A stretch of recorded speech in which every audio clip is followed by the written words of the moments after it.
Salam, everybody. Eid Mubarak to all of you that have joined us. My name is Omar Aziz. I wanted to welcome all of you to the Samawad Network. This is an online forum for folks from the Afghan Diaspora to come together and talk about issues that are pertaining to our community. So we try to get people from all over the world to come together as Afghans to talk about different issues. So this month we are talking about the recent crisis that we see in the media about refugees. So we wanted to take some time to talk about that as a community. So wanted to go down the line and introduce our guests briefly. So if everyone could just introduce themselves, say where you're from and what you do. So I can start. My name is Omar. I am in the Bay Area, California. I work at UC Santa Cruz, and yeah, so that's me. And I'll go to Samira John next. Okay, I'm Samira. I'm based out of Toronto. I do some community organizing work here around refugees and migrant workers, youth affected by the racist police system, as well as work around anti-war movements and Palestine. Sorry for the raspy voice. I may lose it halfway through this discussion, so I'm apologizing in advance. And Salman Jan, we don't have you on video, but if you want to just briefly introduce yourself. Sure. Hi, everyone. My name is Salman. I'm working at a law firm in Los Angeles, and I'm from Orange County. And Sabajan. Salam everybody, wa Eidaton Mubarak. My name is Sabah. I'm from Ohio, but I currently live in the Bay Area, and I am a law student, a law school graduate, and I focus on criminal defense work and human rights. So. And Reza John. Salam everyone, Eid Mubarak. My name is Reza. I work with Kaplan Inc. and I'm based out of Southern California. And Nura. Salam, my name is Nura. I'm a PhD student at Duke University in North Carolina. And Iftikhar John. Salam, my name is Iftikhar Hussain. Currently I'm living Germany, Passau. So that's it. And Darshan. Hi, my name is Darshan, and I'm an international relations graduate from the University of Toronto. And right now I'm a Studio Y Fellow at Mars Discovery District, which is an innovation hub in Toronto, Canada. And yeah, I've been doing a lot of research on refugees the past few years, and most of my academic research has been on that, so that's it. And John? How's it going, guys? My name is Dawood. I work in sales, and I also co-host a comedic political podcast on iTunes called Currently Nerdy. Make sure you check it out. Awesome. Thank you all so much for joining us today, and those of you that are joining us online via YouTube and watching and posting on Facebook. Just a reminder for all of you to please post on Facebook any questions or ideas or comments you may have as we go through this discussion. We want to make sure that we're including folks who may not be on the call right now, but want to include your questions and thoughts as well. So I wanted to just kind of introduce the topic just very briefly. As many of you have seen kind of on the news and in the media, the recent crisis, what has been deemed a crisis in Europe, stemming from the influx of refugees coming out of Syria, has seemed to kind of dominate the media and been in the news a lot. And there was a photograph of a young child, Aylan Kurdi was the name that they gave him, and he was washed up ashore doing this like really tumultuous journey, trying to go to Europe. So that caught a lot of attention, caught a lot of people's eyes. But I think for a lot of us who are, who consider Afghanistan our homeland, being a refugee is nothing new to us. It's something that we've all have a very strong connection with. And for for many of us, we have either left ourselves or our family members, parents, loved ones have had to flee the country for some reason. And being a refugee is very something that we all have experienced and know or have some knowledge of, some more than others. A third of the population of Afghanistan left during the Soviet invasion, and so many of us who are on this call in particular kind of came in that wave. So we want to just take some time today to talk about these issues that are going on in Europe, some of what's happening within our own community, within our own diaspora communities, and hear from some of the folks who actually have kind of lived this experience. We're very lucky to have Iftikhar John join us from Europe, who can give us a lot of really firsthand knowledge and wisdom on what's going on in this situation. So I think one of the first questions that I wanted to just ask everyone here on this panel is just kind of as we're seeing the news and this attention about refugees, like how do you identify with the attention that's been happening? Like how has it affected you? Hearing that there's this huge crisis happening, what's your connection to it? What are your thoughts and reactions that you immediately had upon hearing this?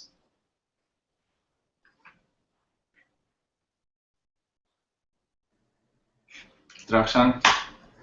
Well, I guess for myself, as the daughter of Afghan refugees as well, I really do feel a personal connection. And having gone every summer to Europe to see what's happening with refugees right now, and that's where I met Iftikhar over here, it's really allowed this crisis to feel very personal to me. And whenever I look at the news and I look at what's happening, I don't see numbers or figures. I see friends. I see people who I know and meet, and it's a kind of it is kind of hard to see it this way, but I think it's helpful to view the refugees arriving to Europe as people just like us, and because they are, and there's no difference between the child of an Afghan refugee who fled to Canada or America and the child of an Afghan refugee who is now coming into Europe. There's no difference between us. So I like to frame it that way because it acknowledges our own privilege in Canada and America, and hopefully, allows us to take some action. Yeah, we talk a lot about being, for many of us, the children of refugees. So what does that mean? If anyone wants to also touch on that as well, and Nurajan, I know you're going to jump in.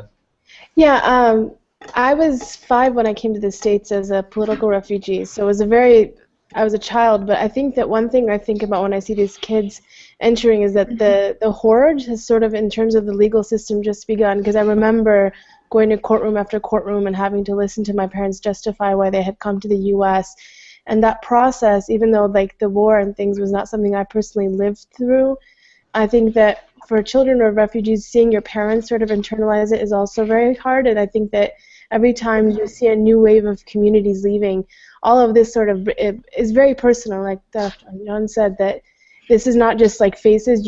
When you see these people, you think that could have been my aunt, or that looks like my grandmother, right? Or that looks like my cousin. So these are all very personal moments, and I think that part of it is this is unfortunately just the beginning for these communities that are coming to Europe, right? Like, what's next? How are these processes going to hurt the parents and also these children, right? Because it's really going to define them, and hopefully we find ways to make it positive.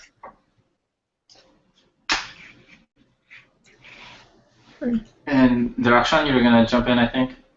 Yeah, I mean, I think that's the thing about Aylan Kurdi's case, where everyone empathized with the child on the beach, because everyone looked at that picture, and I think that what they saw was just a child, and it could have been their child, it could have been their neighbor's, their brother's child, it could have been anybody's. So I think that's one thing that we as Afghan diaspora youth have already, where we do look at the news and we already envision ourselves in their shoes, and that could be my brother or sister or aunt or grandchild, and yeah, that's how we, I think, perceive it differently. And Saba, I think you were going to say something? Yeah, so I mean, I definitely would agree with Nurajan and Durakhshan that, being the daughter of refugees, I've always felt like I inherited that refugee status, and Nurajan might be able to relate with me in this sense that growing up in Ohio, we didn't have a large Afghan community. We really didn't, and so there's a shared experience with those new waves of refugees that are coming in that there is a huge disconnect from, our Afghan communities. So on top of, going through the struggles of our parents having to be refugees in this country, we're also dealing with not being able to relate to other people around us because they don't share that same experience, they don't share that same narrative. And it's really interesting that growing up, some of my best friends were also children of refugees from other communities. Like my best friends were Palestinians who also were either refugees themselves or inherited that refugee status. So there's like a shared narrative in there, and and the pain that these refugees, like I, in a sense, always shared, because I never felt. I felt disconnected from the Afghan community until I truly moved out here. I felt like I had a longing to go back. However, I was never born in Afghanistan.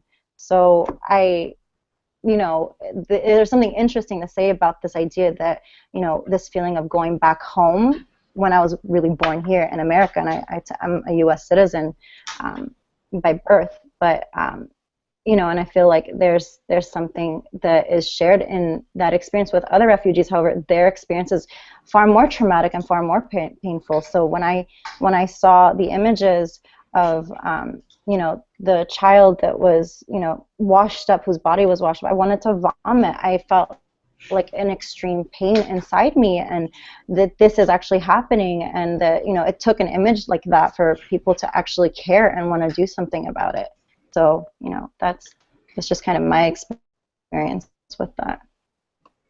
And Iftikharjan, I think you were going to say something earlier as well? Yeah, I would like to say something about, there's a lot of things that been changed from long time that people left their homelands. I mean, this is not a good thing that, even me, personally, the way that I journeyed to get here. I know that how I get here, and me and only my God knows that how I get here. So anyway, the bottom line is that somehow we left something behind, and we came here to make some better future, to do something like for our upcoming generations. So, right now, I'm kind of confused to what to say, what to share.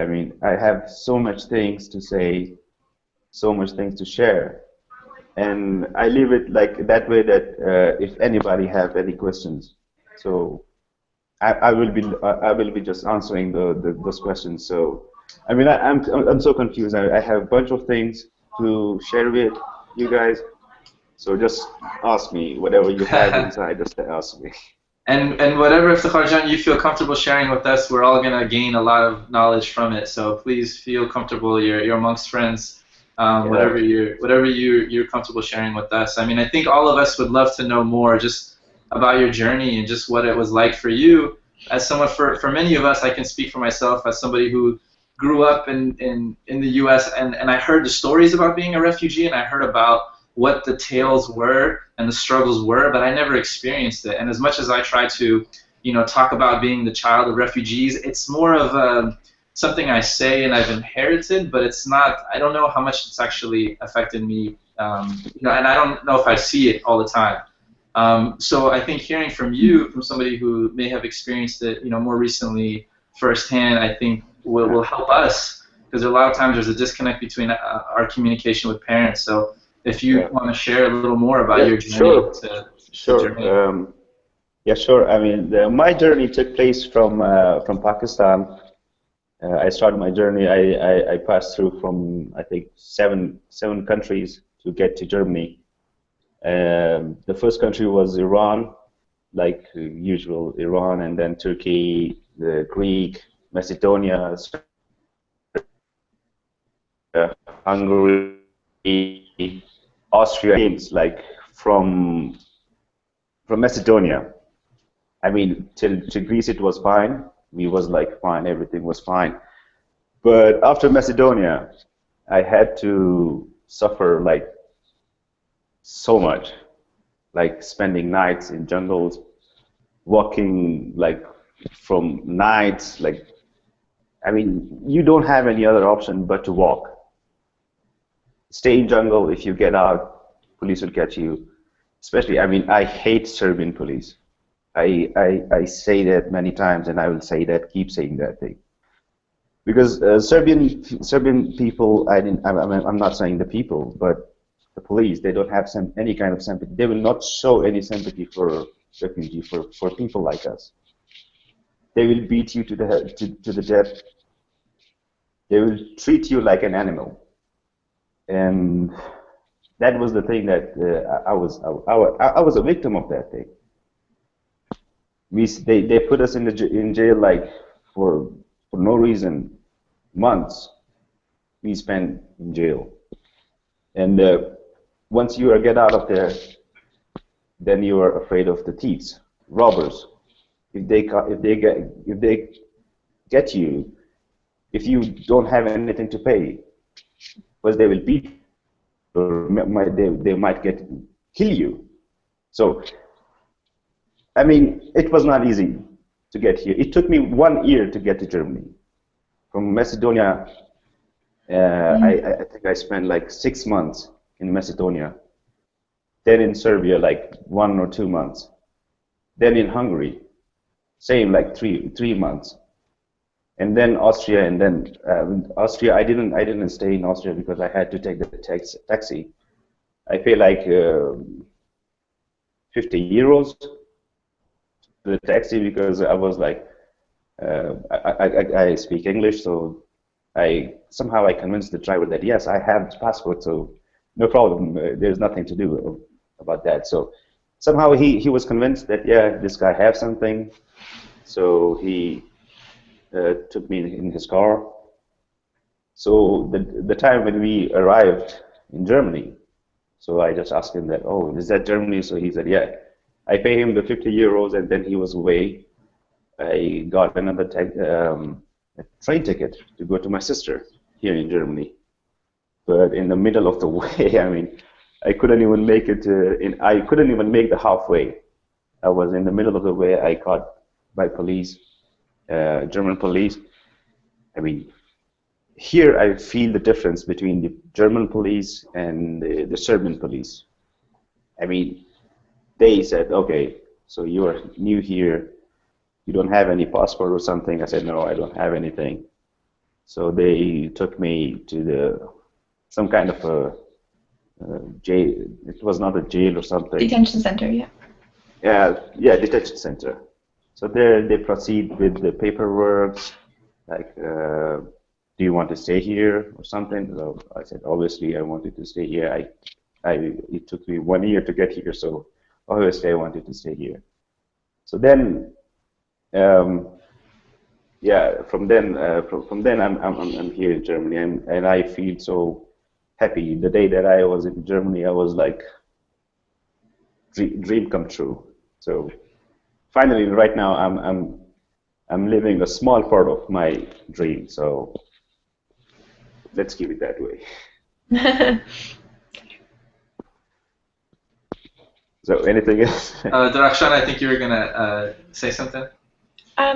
Yeah, I mean, it's so important. Just to give some context, I mean, when I first met Iftihar, when I was doing my research in Germany, through like another mutual contact who I was interviewing, you would have never guessed his story. You would have never guessed where he came from, the struggles he's been through.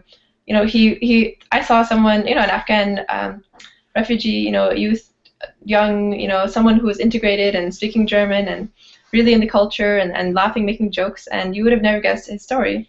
But I think it's really important just to note that for every person who has a success like Iftihar, there are hundreds who don't make it and they just don't like people just like us and just like him are on these boats that are capsizing. They're making their way through Serbia. They're in detention centers in Hungary.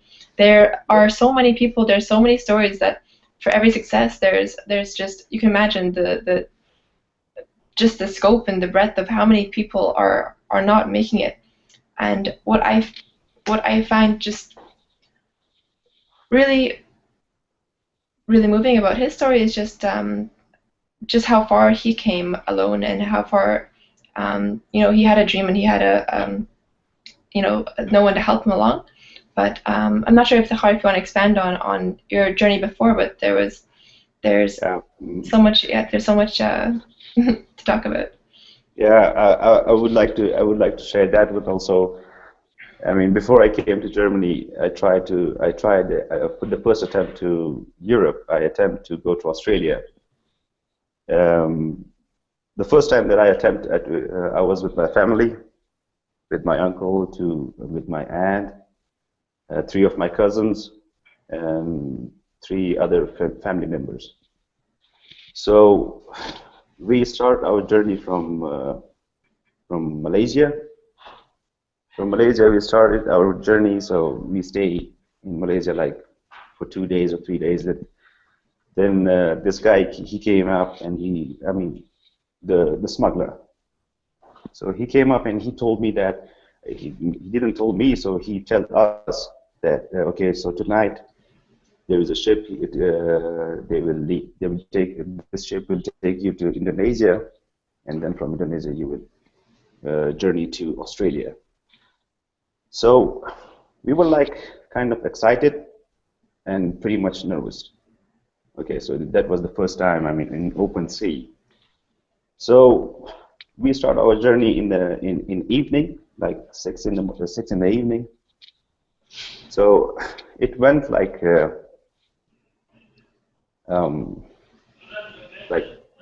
4 hours. We were like inside the sea. We start our journey actually. So on our way, somehow I didn't know that how this thing happens. I was like, okay, so we are on the boat, we are moving, so that's it. So we all the only thing was on our lips, it was this, that oh God, please protect us, Ya Khuda, just only these things. So we were on we traveled like 5 hours. So there was like small waves were coming. There was some small waves. It was coming inside inside the ship. So it was not a big ship. It was a small ship, about 2 or 3 meters. I don't know the exact size of that thing. So the ship was pretty much going pretty much fast. So, and because of the jumping of the ship on the water, and some water was coming inside the ship. So the driver of the ship, the captain, he was telling us to take out the water from the ship. So there was a small bucket. He was trying to get the water out of the ship. We were trying that. So it was not helping, but it was like a hope. Yeah, we are getting the water out of the ship. So I think for 5 minutes of trying, the second wave hit us, and this time it was the water level was a bit higher in that ship, and I couldn't even have the chance to look in front of our faces, that what is the situation. In that time, the third wave hits us. When the third wave hits us, we were all in the water. So it was dark. We couldn't see anything in front of our faces. You put your face here, you cannot even feel that. that, oh, is this your face? Is this your hand in front of you? What is that? You couldn't even feel that thing. So the only thing that I was hearing at that moment, like my uncle was shouting that, Iftikhar, you have to save your cousins because they are so small. So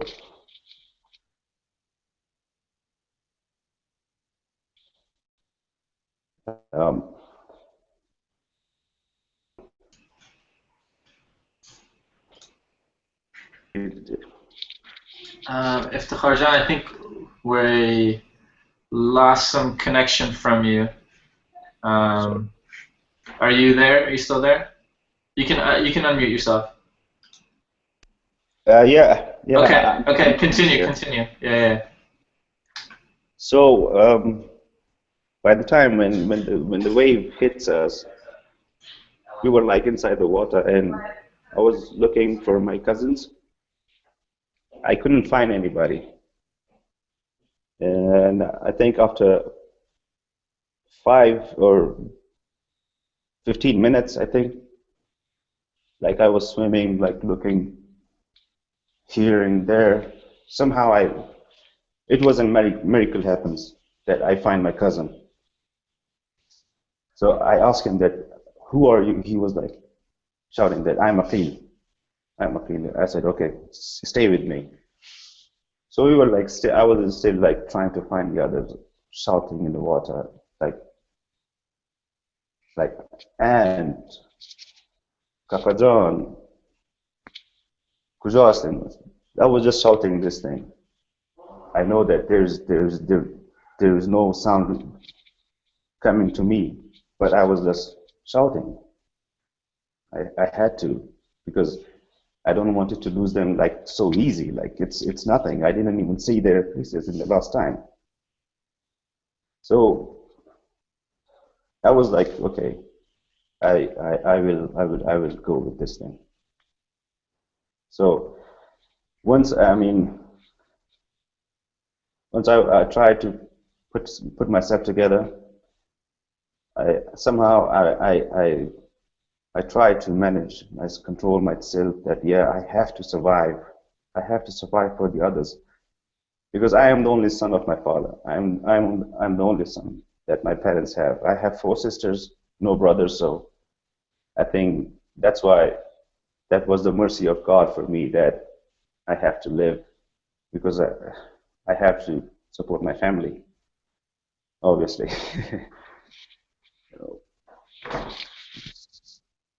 So it was like, after doing a lot of struggle, so we couldn't find anybody else. So I had to go with the things that, yeah, if this thing is not happening, so I have to get out of this thing. So I didn't have any other option but to swim. And with my cousin, at that time he was about 12 years old. So I think like for 2 hours swimming, I find a small like 20 liters of cane, of big bottle, like something. I don't. So it was an empty bottle. So I gave this bottle to my cousin that to support him to stay underwater, to not go under the water. So we were like trying our best to stay calm and stay focused. So I think after like many hours, like I saw the sunrise. This thing happens in the evening, like at 6 in the morning. 6 in the evening. We start our journey at 7 or 8 or maybe 9. The incident happens, and the other day in the morning, like I saw the sun was coming up. I saw the floating body of my aunt. So I was like, I said my cousin that you stay here with the bottle. I will just swim there. I just wanted to make sure that what that thing is. So my cousin was like he was so terrified. He told me that not to leave me here alone. Just stay here with me. So I was like, no, you have to stay here. Don't come close to me. So somehow I convinced him. So he was staying there. I swam towards that thing. When I swam, I was like swimming and I was like afraid. It might be something, some kind of a big fish or something. But I had to find out that thing because I have to find the others. So once when I was there, and it was my aunt, and she was dead. So I couldn't left her alone there. So I made this thing in my mind so that I will also, no matter what happened, I have to keep this thing. I mean, at least the dead body. I have the dead body. So I was like swimming with that, going with that thing, and I mean, like being in a water from last like 16 or 17 hours, I was like, man, I cannot do that anymore. I almost lost my hope. But somehow, like my cousin, he was an inspiration for me at that moment. When I looked at him, that he was still swimming and he was still giving me the courage that, yeah, Iftikhar, you can do it. You can do it. I mean, he was giving me this encouragement that, yes, Iftikhar, you don't have to quit. You have to swim. You have to swim. After all, he lost his uncle, but still we have to go on. I think it was 8 in the morning. Yeah, it was like 8 in the morning or 9 in the morning that a navy from, I think it was the Malaysian Navy, they find us. They find us.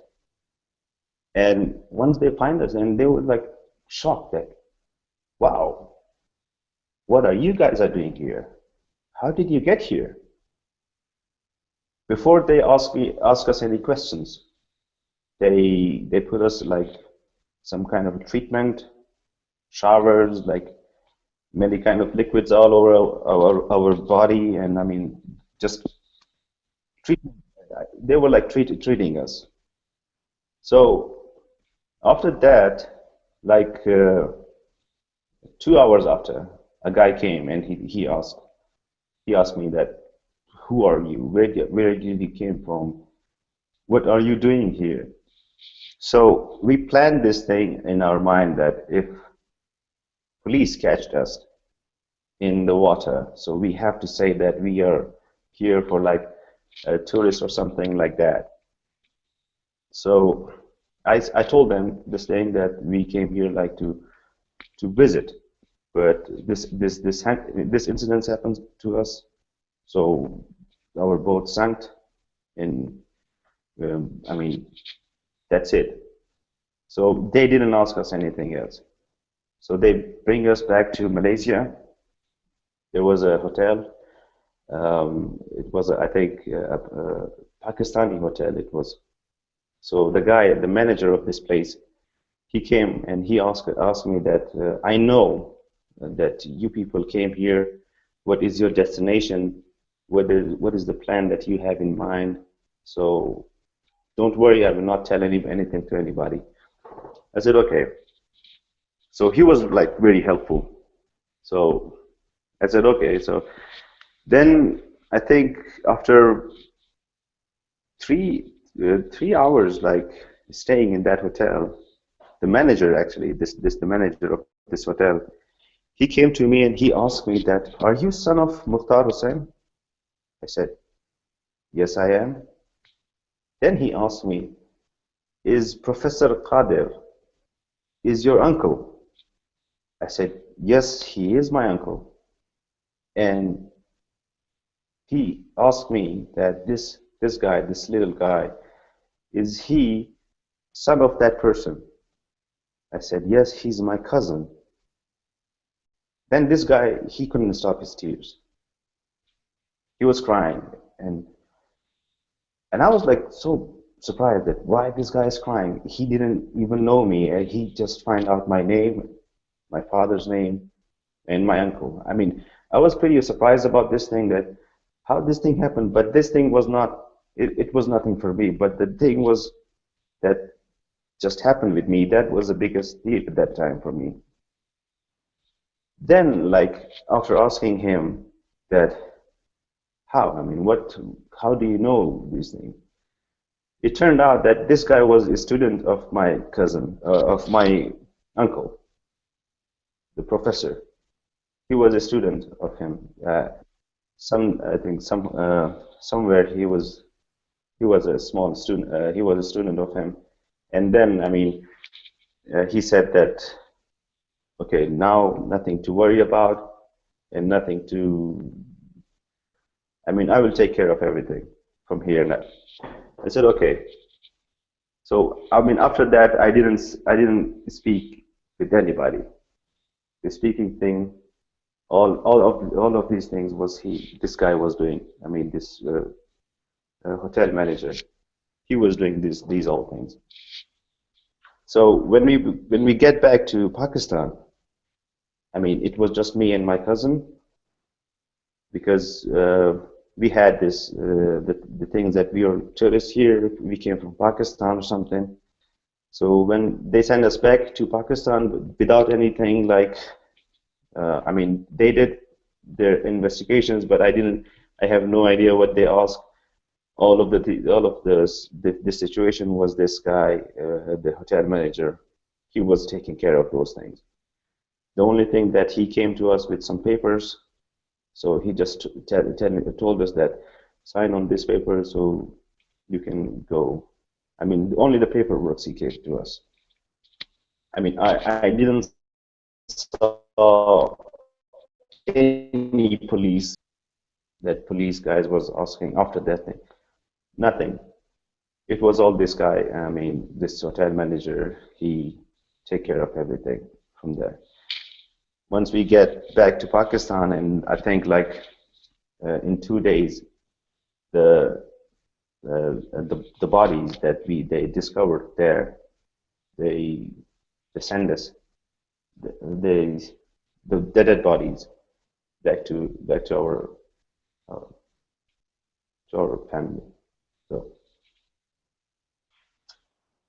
it was pretty much worst thing for me, and I was like, I was on some kind of a fire. That no, I mean, what happened? It was happened just like this. I didn't even realize that what happened, and in a matter of time, everything was gone. So, and yeah, after that thing, when I was back in Pakistan, and I was like, like we buried them, our aunt and my uncle and my cousins and some other family members. Then I was like, okay, now what to do? So after 40, or I think after 2 months, I decided again to go to I want to go to Australia, because I don't want to stay here. So that decision that I made, it was kind of a shock for everybody, for every single person in my family. They came to me and they said that how dare you that you're making such kind of decision, that we have been through a big thing, and yet you again wanted to attempt that thing. How this thing came in your mind? And I was like, no, I wanted to go back again. I wanted to try that thing again once more. My father, he came to me and he said that, I mean, if you want to die, die in front of me. If you want to kill yourself in front of me, but I'm not going to let you go back there in that ocean. I'm not letting you go there. I was like saying that no. I have made my mind. I have made my options. This is my choice. I wanted to go, so that's it. I wanted to go. So my father was like, I mean, I was like fighting with them. I quit eating, I quit the school, the studies, everything. Not going on work, nothing. I was doing nothing. The only thing was in my mind that I wanted to go back again. I wanted to try that again. And this time, so after these things, I tried that again. My father somehow said that, okay, if you want to, okay, if this is your last decision, if this is your final decision, so okay, made it, you go. So this time I again tried that, but this time I got the visa for Indonesia. Then I went to Indonesia, I think for 1 week stay in Indonesia. The same thing happens, like the ship, but this time the ship was much bigger, but with a lot of people. Like this ship had only the capacity of like 60 people or 70 people on board, but the guys, these human smugglers, they put on like 160 people on that boat. So I was like the first person getting on that ship and making that, okay, let's try that. I think this time I was like only 7 kilometers away from the island, and I think like something like told me, I feel that thing. I swear to God, I feel that thing. That something told me that, Iftikhar, why don't you look at your bag? That something is coming to you. Do you want to have a look at that thing? I swear to God, I turned. By the time I turned, I saw this huge wave in front of me. And this wave, when the time that this wave hits us, everybody was in the water. Wow. Some people, like 60 people, or maybe less than that, no, sorry, 30 people was like so lucky. They got rescued by the ship, the patrol ship, the border patrol ship. It was on the first ship which arrived at the spot.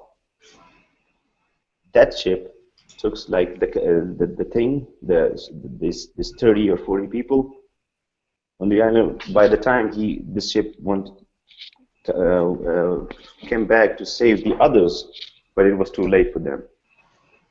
The other like 130 or 140 people died, and that was the second incident that with me that, I mean, my parents, from that night till 1 week I didn't contact them. I couldn't, because I was not able to talk with them, because I was ashamed of myself, because I was like, what I have done. I mean, my parents, the time, I swear the time when I make the call to my home, my father pick up the phone, and by the time when I said, Salam, Father John, ma iftikhar hastam. That, hi Dad, it's me, and iftikhar. And I swear to God, my father was like, he was crying, and he said that, thank God you are alive. I need you to come back right away. So I came back again. Mr. Farjan, I want to thank you for sharing so much that you've been doing. So I know we have some questions on Facebook that I wanted to get to, and then I also wanted you to get a chance to continue. And then also Sure. Ali John just joined us, so I quickly want to introduce him, if you don't mind. We'll just introduce him briefly. And Ali's joining us from Kabul, so if you can just briefly, Ali, if you could just introduce yourself. Can you unmute yourself, or am I controlling that? Yeah. So go ahead. You go ahead. 1 second. Ali, go ahead.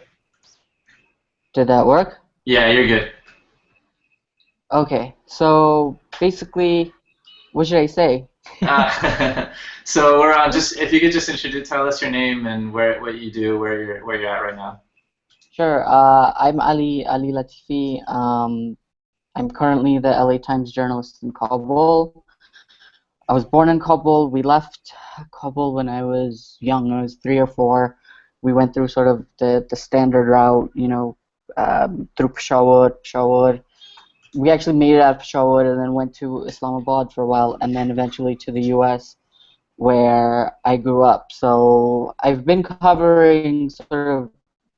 I feel bad like taking over, but I've been covering refugee issues since I started working with Al Jazeera in 2011, because I wanted to compare sort of our journey to the journeys of other Afghans leaving now, because obviously when we left it was a very different time politically, and these countries were, they were willing to take Afghan refugees because it was good propaganda for them. They could say, oh look, the communists, the Russians are killing them and we're taking them in.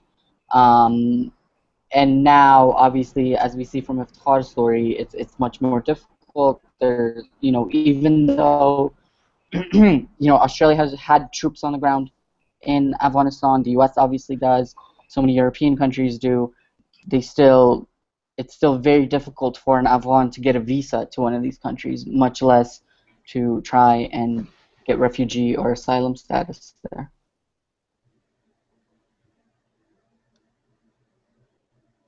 And Ali, I know that you have done some reporting from Europe, and spoken to refugees there. So if you want to just kind of briefly touch on that.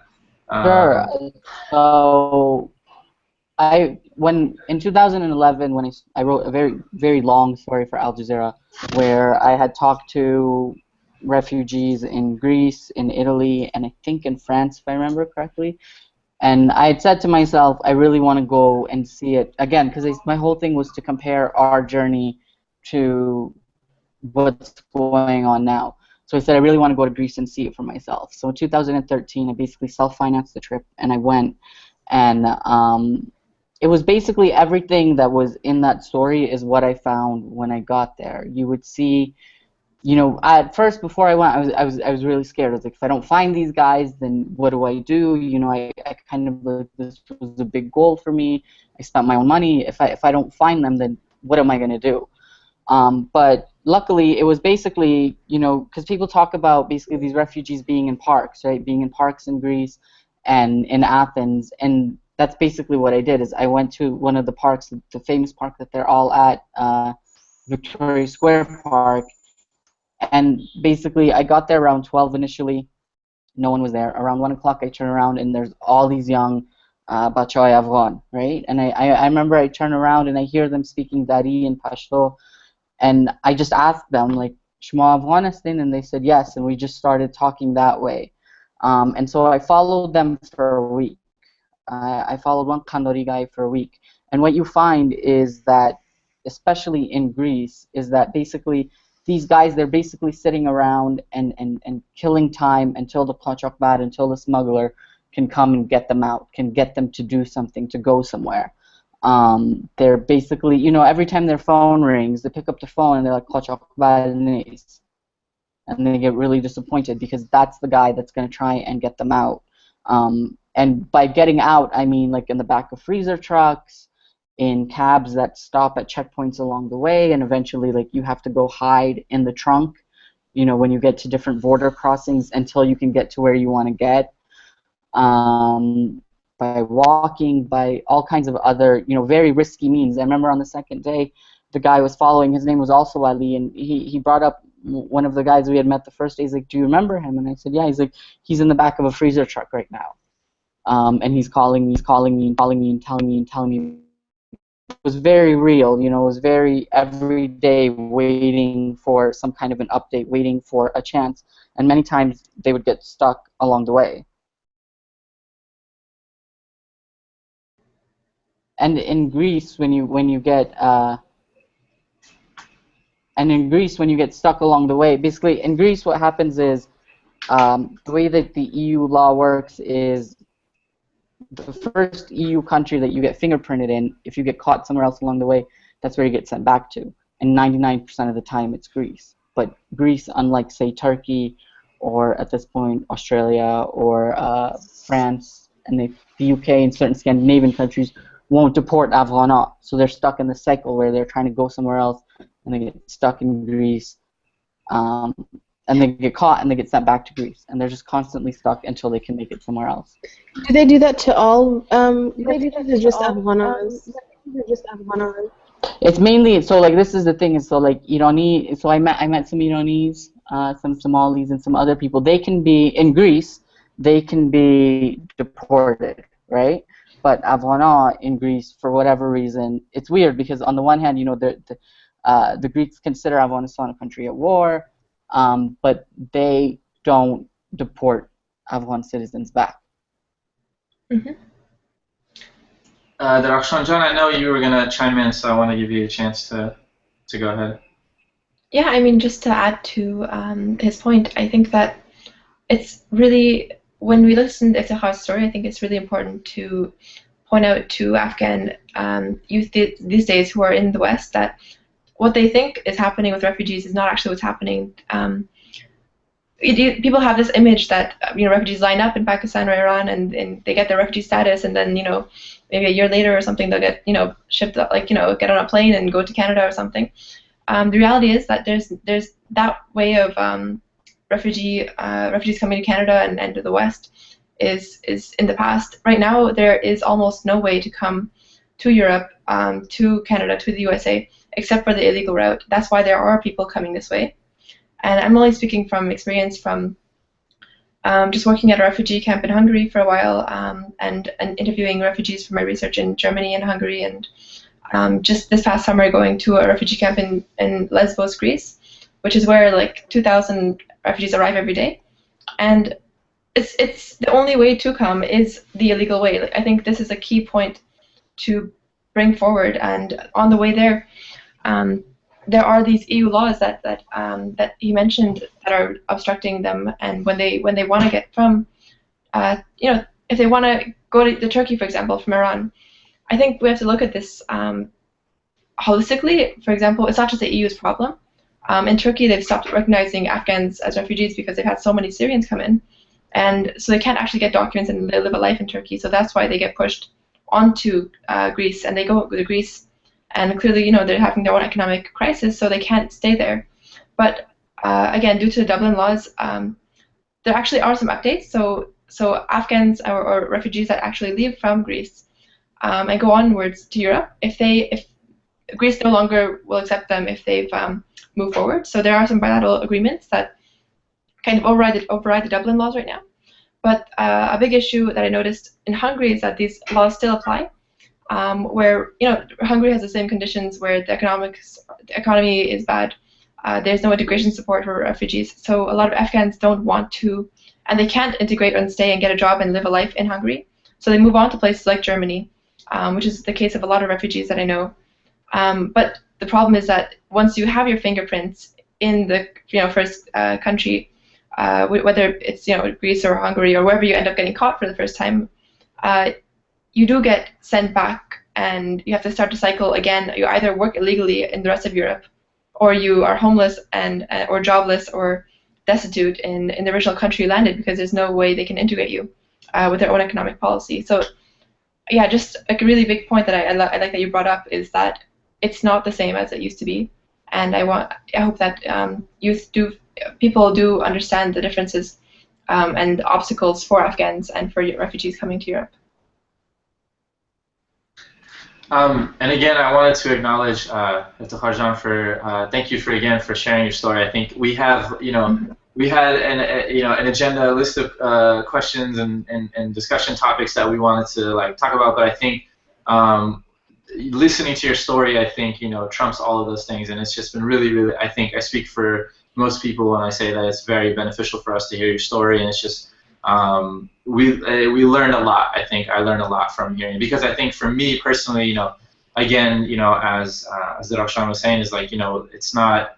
We're hearing about these and like we don't know the names. We can't put the names and the faces, especially for us who grew up outside of Afghanistan or around recent refugees, and it's become like this distant past for many of us, and we forget that there are so many people that are going through the same struggles that you're going through. And I guess the question that I would pose is, with after you shared all that your story and everything you've done, if you could just real quickly kind of just tell us what would you want us to do with that information or with what you've shared. And then I'll also just ask other folks to chime in on what you think we can do with that information that we have. So I want to first allow you, Farjan, to answer that question, and then I'll pose that question to everybody else as well. So the first thing is like that I shared this thing. I wanted to share this thing.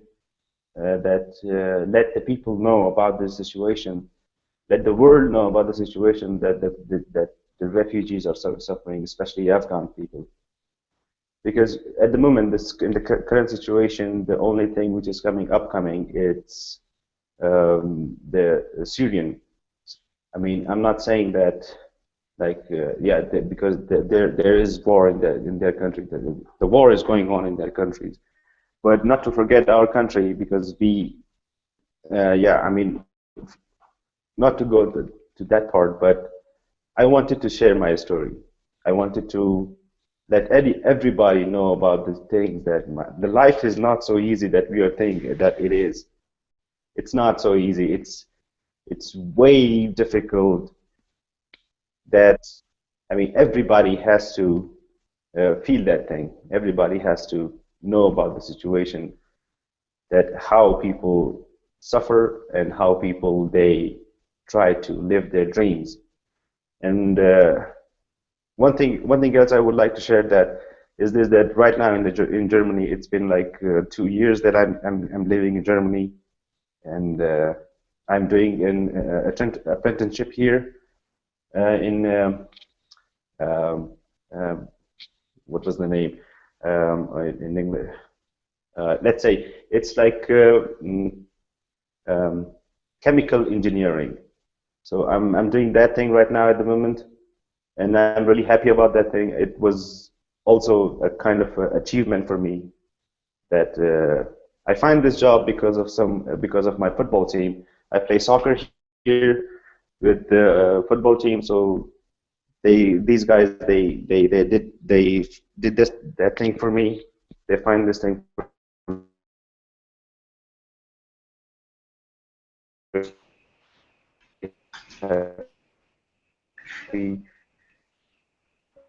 about that thing. And Farjan, you're cutting out. So I think you were sharing about how some people from your football team helped you get into a chemical engineering program, I believe.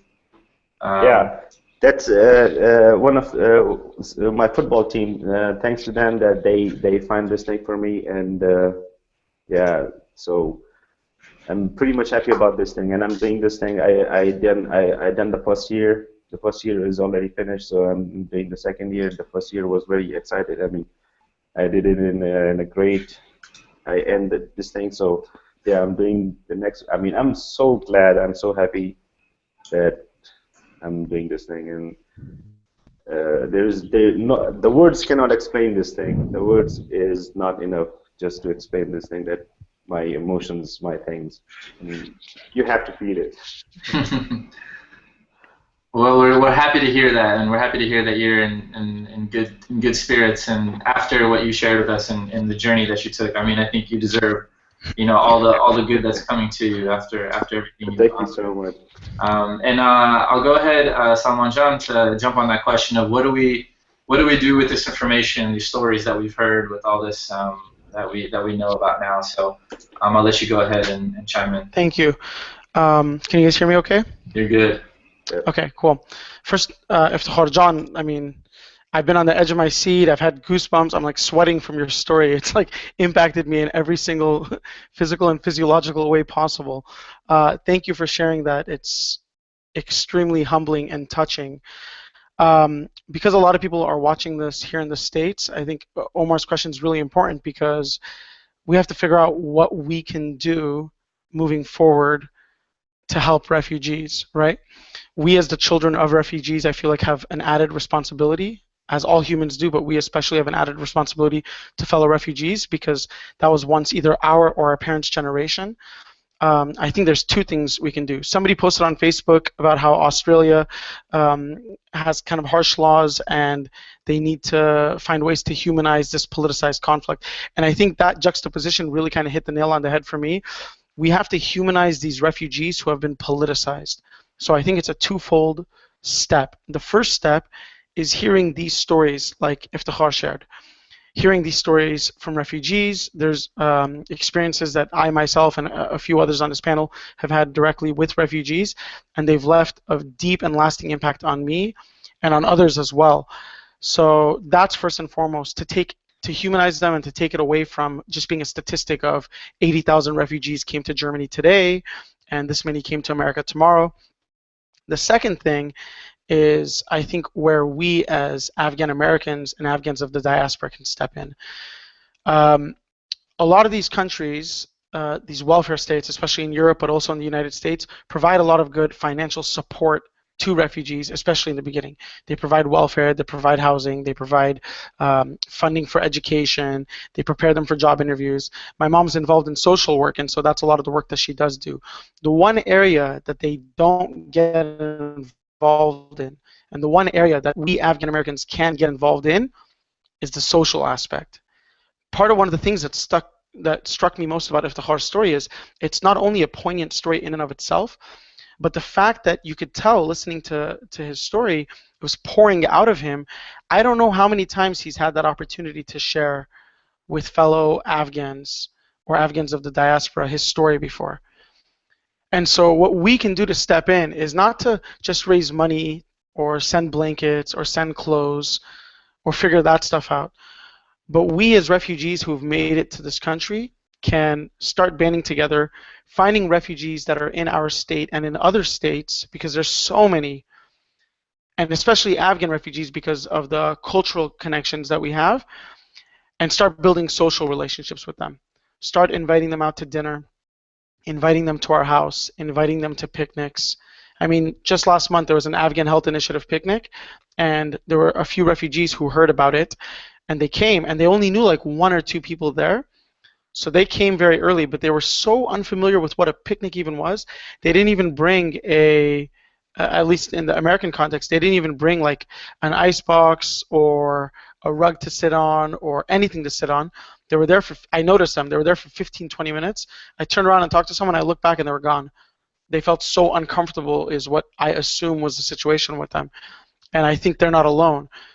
So I think we have that special responsibility and that opportunity to step in and not only help guide our fellow Afghans and other refugees through the process of America, like this is a good neighborhood, this is a school that you can enroll your children in, this is what you can consider as a major, but also beyond that, just kind of providing that shoulder to hear them.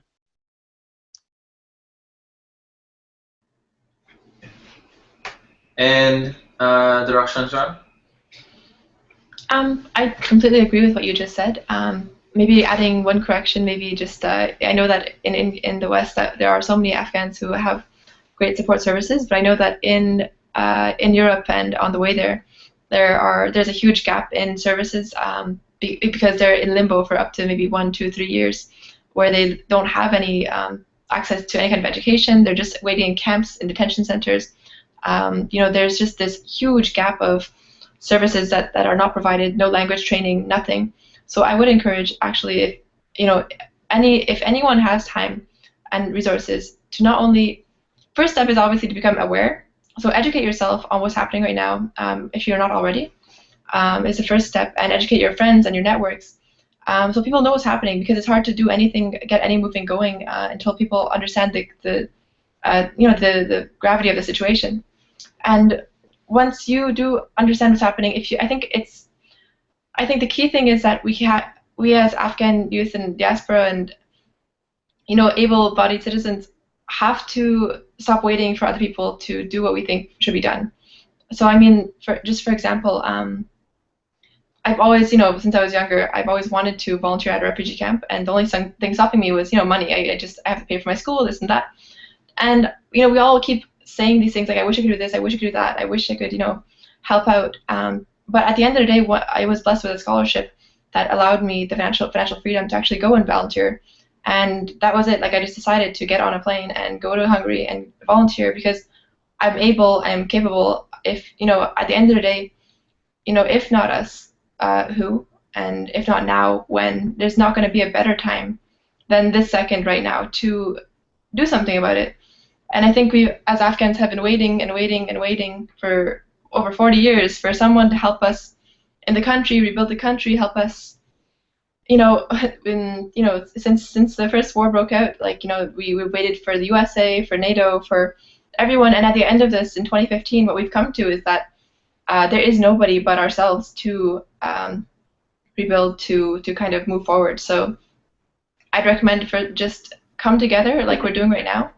And I've talked to Samira John and to Soraya John about an idea to bring together Afghan youth diaspora, across borders, like me and Iftikhar, and we have friends in Greece we've been talking to, and Hungary. We've got a small network going right now to connect Afghans, as we're doing right now, to those in Kabul and Iran and Pakistan and the West, to actually get something going. So I think that awareness, number one, and two is connection, meaningful connection with action.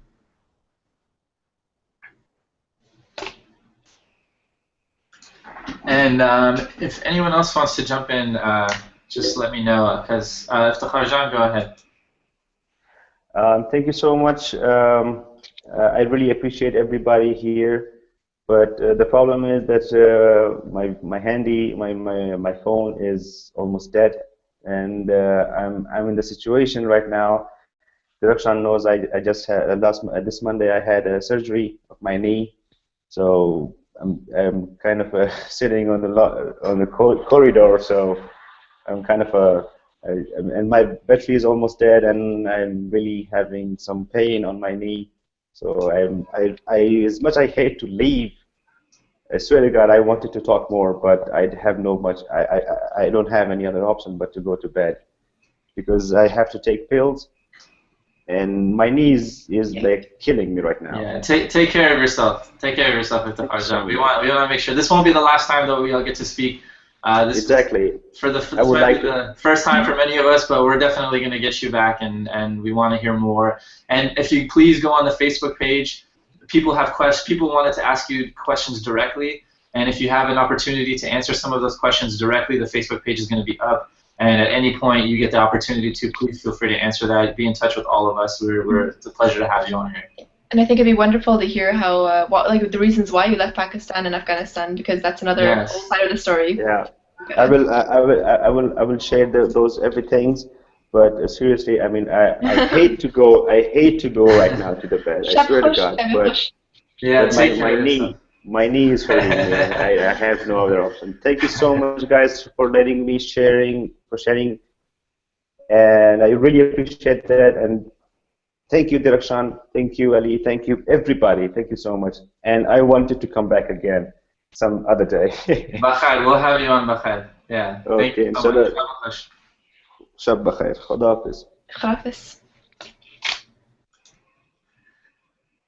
So I guess we just to kind of go back to our question, which was just kind of what do we do next steps, and some actions that maybe we can take in the last couple minutes that we'll spend on here. So at any point, if anyone wants to jump in, I know that there's something that for me and maybe some of you want to touch on as well, is just also thinking about kind of the mental health aspect to refugees and the trauma that they experience. And for those of you who have, maybe talked to and interviewed some of these folks, maybe have more experience or know more about this, but I think we all have to find out what fields and what types of services we can provide when it comes to this community, the refugees that we want to work with. For many of us, we work in mental health professions, or we're educators, or we do these different things. So it's important that we plug in those skills and those resources into the groups that are here, that are coming to our community. So I know if anyone wants to touch on that, or if anyone has any other ideas or suggestions or thoughts or things they just want to kind of share as we wrap up, because I know we're running short on time. And I know not everyone had a chance to speak, so we just want to give everyone an opportunity here. So, Samira John? Yeah, I just wanted to add on what Darafshan was saying earlier.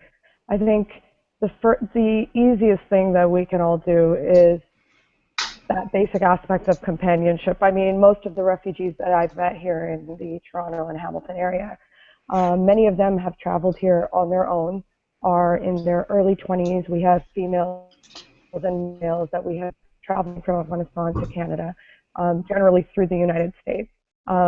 And most of them do not have family here. Like even in the case of Iftikhar, we heard that he had a sister in Germany, and that's why he eventually was able to go down there, if I'm not mistaken.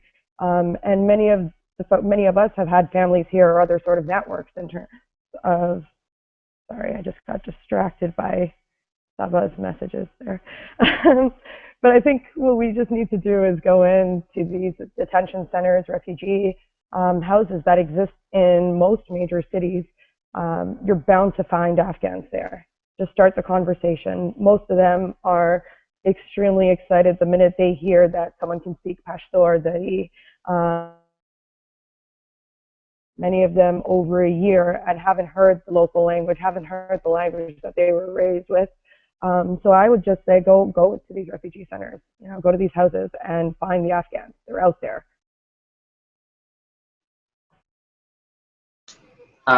Reza John? Currently, I work with something called the Refugee Health Assessment Program in Orange County, which is basically refugees when they come into the United States. They don't necessarily need to get these physical exams that we're helping them get. They need to get their immunizations checked, but they don't need to necessarily get these physical exams. But having those physical exams does help you with your green card, and that's what essentially we do. And one of the things that I see with regards to the Afghan community especially is a lot of SIVs, or special immigrant visas, coming to this country. And I think one thing that we don't have to tackle right now because we are wrapping up, but if we do have a part 2 about this, one thing that I would love to tackle is the Afghan community, the Afghan diaspora's attitude towards these SIVs coming to the United States, because I think that it is, or from what I've seen, it's not just all positive. There's some negative attitudes as well, and it may be an outgrowth of ethnic or familial strife between individuals who happen to know individuals and know what families they come from, or it may be a class issue. Whatever it is, it still exists, and I think there's a barrier to. I want to echo Samira John's point that we need to go out there and present ourselves as diaspora elements who have settled here. We need to be that hand, as Salman John mentioned. We need to be that hand that reaches out to them and shows them and guides them in this new country. But at the same time, there are legitimate and existing barriers to doing that I think that we need to tackle first before we reach out those hands. And this is the place to do it. So for part 2, I think that that's definitely something that we want to address for people who want to think about that for right now and come to the table with more opinions on it.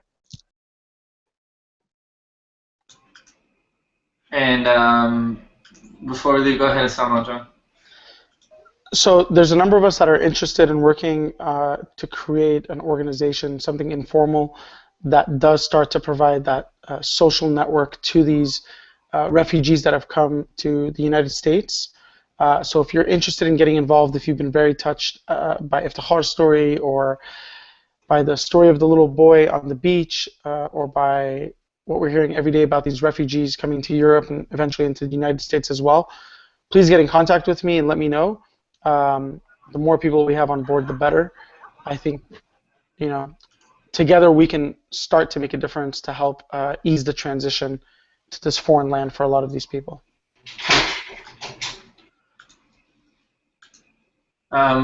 And just wanted to thank everybody for joining us today. And you know, it's Harjan who had to leave from Germany. Ali, thanks for waking up in Kabul and joining us. Yeah, and I think just continuing this discussion, and I know a lot of us are talking about, you know, what we can do to help provide support for this community, the refugees that exist in our country and around the world. But I think it's also making sure it's really important, and we, you know, making sure that they're a part of that conversation. You know, asking them what they need, finding out what is most beneficial to this community before and while we are also coming up with ideas and things to help. And Darshan, you wanted to jump in? Well, yeah, I mean, like, I guess while we're here and at it, I would suggest if there are any young Afghan youth around the world or anywhere, you know, who feel like they don't have a network and they want to do something to help Afghanistan, help other youth, help other refugees, do get in contact, because we've already got some people together, and we're looking to kind of, you know, build this network. Whether you're in Greece, whether you're in Malaysia, whether you're in Iran, anywhere, I think just unity is the first step, and feel free to get in contact if you want to be part of this. And continue the conversation on the Facebook event page. So any other questions, ideas, or things that come up for all of you, please feel free to continue this. And this is just one part of it. And hopefully this encourages all of you to you know, go back to your homes and your own networks, and also continue the conversation there as well. This is just one small step in beginning that conversation for many of us, or for those of us that kind of linked up tonight. But inshallah, you know, this will continue, and we all kind of get together more and talk about these things. So thank you everyone for joining us, and continue this conversation, and we'll keep you posted on the next discussion that we have. And Eid Mubarak to everybody, and thank you all for joining.